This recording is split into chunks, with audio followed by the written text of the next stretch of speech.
Kamakailan po ay kalat na kalat dito sa social media ang patungkol sa isang pangyayari na naganap noong May 6 of 1985. Ito ay ang pagpanaw ng isa sa may pinakamagandang mukha sa showbiz na si Miss Julie Vega. Okay, siya po ay si Julie Pearl Postigo in real life, no? Mga dentist po ang kanyang mga magulang. Kaya since napakagandang bata, nakapasok po agad sa showbiz noong taong 1974. At nagtuloy-tuloy po ang kanyang karera sa loob ng susunod pang 9 na taon ng kanyang maikling buhay. Okay. Ngayon, ang pinaka-controversial po rito ay yung pamamaraan daw kung paano ito namatay sa napakabatang edad na 16 years old. According doon sa mga sabi-sabi, especially sa social media, naengkanto raw po nang maligo sila dito sa may San Miguel, Bulacan nang i-shooting ang Loving Yours Helen ni late Miss Helen Vela. Kapatid natin sa Panginoon si Miss Helen Vela, nanay ni Princess Punsalan, tama po ba? At since yung Loving Yours Helen, at nagsilbi na rin po ang Loving Yours Helen na final movie ng yumaong aktres na si Miss Julie Vega. Meron daw pong mga kakatuwang mga pangyayari while making the film kasi meron po silang 3 episode doon, no? At yung unang episode, ang pamagat niya, Akin ang Walang Diyos. So ibig sabihin, doon sa title pa lang, walang Diyos. Pero ito po ay kahawig ng pelikulang The Exorcist ni Miss Linda Blair. Another na kapatid natin sa Panginoon na si Miss Connie Reyes ay kasama ni Miss Julie sa episode na ito. Actually, ito po ang pinakabungad na episode ng movie. Okay. Nasa YouTube po ang buong movie. Kung curious po kayo, you can locate it and watch it. You know? At napanood ko po ng ilang ulit yung episode ni Miss Julie dahil sa totoo lang po, inulit-ulit ko yung kay Miss Julie. Sa akin po, ang nakita ko po dito ay isang pelikula. Kasi ako po bilang pong Kristiyano, hindi po ako basta-basta maniniwala ng walang pag-aaral. Okay? So titignan ko, tinimbang ko parehong mabuti yung mga pangyayari. At mamaya may conclusion po tayo kung ano po yung talagang nangyari sa yumaong aktres. Ang karera po ni Julie ay umusbong sa pelikulang Mata ni Angelita. It started yung kanyang tinatawag na stardom sa napakamurang edad na 10 taong gulang. 1978 po yan. Since the late actress was born 1968, so 1978 she was 10, right? At ayan po, nagtuloy-tuloy po yan ang kanyang karera. Naging pinakasikat din siya sa daigdig ng television doon sa Annalisa. Siguro meron po rito yung mga kaedad na ng mga magulang ko nanonood po ng Annalisa. Ano po? Kasi sabi ni Mami, nanonood daw sila noong buhay pa siya. Tapos, meron daw pong talent din si Miss Julie sa pag-awit. Nakapag-record po siya ng isang plaka, long-playing album, under the management of the late Bong Carrion and his then wife, si Miss Imelda Papin. Do you believe that? Si Miss Imelda Papin po ang producer ng plaka ni Miss Julie Vega.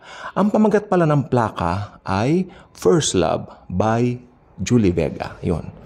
At ang plaka po ay naglalaman po ng 6 na awitin. Okay? At sa 6 na awitin na yan, pinakasumikat yung Somewhere in My Past.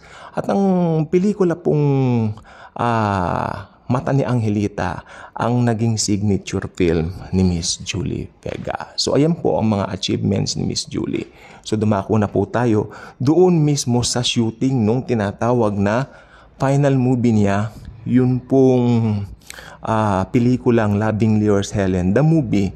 Ito po ay sinuting ni Miss Julie Vega mga bandang September to November 1984. At according po sa source, sila po ay nagpupunta lagi doon sa location, syempre. Pero meron din daw pong maganda roon na parang ilog. Parang doon naliligo raw yata sila or something at may engkanto raw. Ito na po yung kwento. Naibigan daw siya ng engkanto since napakagandang babae ni Miss Julie. Naibigan daw siya ng engkanto. Okay, may explanation po tayo dyan mamaya. At according dun sa source, actually may mga nabubuhay pa doon sa tinuluyan nilang bahay na makikita rin po natin dito po sa social media, particular here sa YouTube, yung tinuluyan nilang bahay na interview pa. At may mga napansin daw po silang kakatuwa. Ayon kay Miss Connie Reyes, sabi niya, bakit daw tuwing mag-uumpisa sila ayaw umikot yung film, tapos yung mic nawawalan ng sound. Marami nagloloko ng mga technicalities. Alam nyo po noong 1984, pag gumagawa ka ng pelikula napakahirap kasi nakaasa kayo sa rolyo. Talagang gagamit kayo ng rolyo, hindi pa po digital noon. So, nagloloko yung mga rolyo, ayaw daw magsiikot ng mga rolyo. Tapos noon, nagkaroon din ng mga ibang technical problems. Bagay na hindi nila maunawaan kung bakit nga po nagkakagayon. Okay, fine. So, right after that, natapos na yung pelikula at nagsimula na raw pong magkasakit si Miss Julie Vega pagsapit ng January 1985.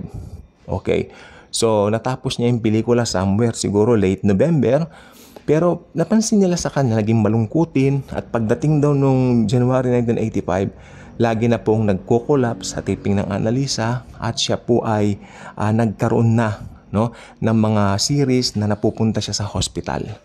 At ayun po ang nangyari po sa kanya. Hanggang dumating na po yung time after siya po ay nagkakapag-promote pa ng kanyang album, hindi halatado, sabi po nila, dahil sa TV napaka-vibrant, napakalakas, pero yung pala may iniinda na po siyang sakit. Kaya nagulat ang buong Pilipinas nang biglaang pumanaw ito noong May 6 of 1985 sa gulang na 16 years old.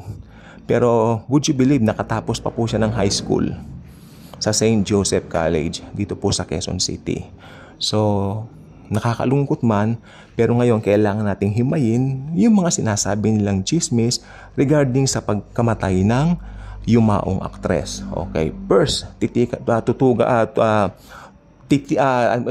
atin pong tutukan nating mabuti yung sinasabi nilang engkanto. Well, sa Bible po, talaga pong merong mga evil spirits. May mga evil spirits po talagang nagkakalat kahit saan po. Mga familiar spirits na nag-aanyong tao, minsan, yung iba naman minsan, mag-aanyong mga taong namatay na para ma-deceive ang mga tao. Totoo pong may mga evil spirits. Totoo pong may mga tinatawag na engkanto. Dahil yan ang paniwala ng mga tao, mag-aanyong engkanto, yung mga evil spirits. Tandaan nyo, yung mga evil spirits na yan, ito po yung mga nagrebelde sa Diyos, nakasama ni Satanas. Okay po? So, yun po. Pero, despite of that, meron pong isang katotohanan na hindi mapapasubalian. Yung nangyari po kay Miss Julie Vega ay kayang ipaliwanag ng siyensya. So, hindi po siya na-engkanto. Meron siyang demyelin disease. Ibig sabihin, yun pong kanyang system, yung katawan po niya, yung kanyang immune system ay humihina. At napaparalyze po siya over time. Demyelin sheath, yun po ang kanyang ikinamatay. Tapos, nagkomplikasyon pa sa pneumonia and all that. So, meron po siyang explanation, sabi ng kanyang mami dun sa interview. Okay. At si Miss Julie po, she loves Jesus very much. At sabi ng Panginoon, anyone who calls in the name of the Lord will be saved. Amen. I believe she loves the Lord, siya, kaya lang talagang siguro nakatakda na po siyang umuwi sa Panginoon, kaya po maaga po siyang nawala sa mundong ito. Okay? So ito lang po ang gusto kong sabihin sa inyo ngayon. Lahat po ng mga naririnig natin, sometimes hindi natin agad paniniwalaan dahil lahat po ng yan meron pong source. Na yung source na yon ay nag-iisa lang po. Yun dapat ang hanapin natin. Yung truth. Ano po ba yung truth? Di po ba? Tapos, ang dami pang speculation. Yun daw bahay nila dito, minalas daw sila. Diyan sa may Murphy Cubao, diyan daw po sila minalas-malas ever since sila po ay lumipat. Well, ito po mga ito ay maaring haka-haka lamang po. Mahirap magtuon ng pansin sa mga ganyang mga mabibigat na bintang, lalo na may kinalaman pa sa isang lugar, hindi naman po yata maganda yung sabihin malas yung lugar mo, hindi po yun maganda. At bilang Kristiyano, bilang nahugasan na tayo ng banal na dugo ng Panginoong Hesus, I believe nahugasan na rin ang ating mga isip, ang ating mga mind, kung paano tayo mag-judge ng mga bagay-bagay. Tulad nga po na nangyari sa actress na napakaganda po talaga ng mukha na si Miss Julie Vega. So yan po ang gusto ko pong sabihin po sa inyo. Miss Julie Vega loves Jesus. In fact, nagbabasa po lagi siya ng Bible. And I believe siya po ay nasa piling na ng Lord ngayon at nag-i-enjoy na po roon. So, yung mga taong naiwan dito, sila lang po yung mahilig mag-speculate ng kung ano-ano. Okay? So, yan lang po ang ating vlog sa ngayon tungkol kay Miss Julie Vega. Pinanganak po siya ng May 21, 1968 at pumanaw po ng May 6 of 1985. Mag-17 years old na po sana siya. Ilang days na lang. Pero namatay po siya ng 16 years old. Okay? Kaya kung hindi pa kayo subscriber sa ating channel, I invite you to do so. Click nyo ang notification bell, share this video, at i-share natin ang pagmamahal ng Panginoong Hesukristo sa lahat ng tao. Sapagkat only the love of Jesus can fill the void. Okay? Sa puso ng bawat isa. Okay? Thank you, and Jesus truly loves us all.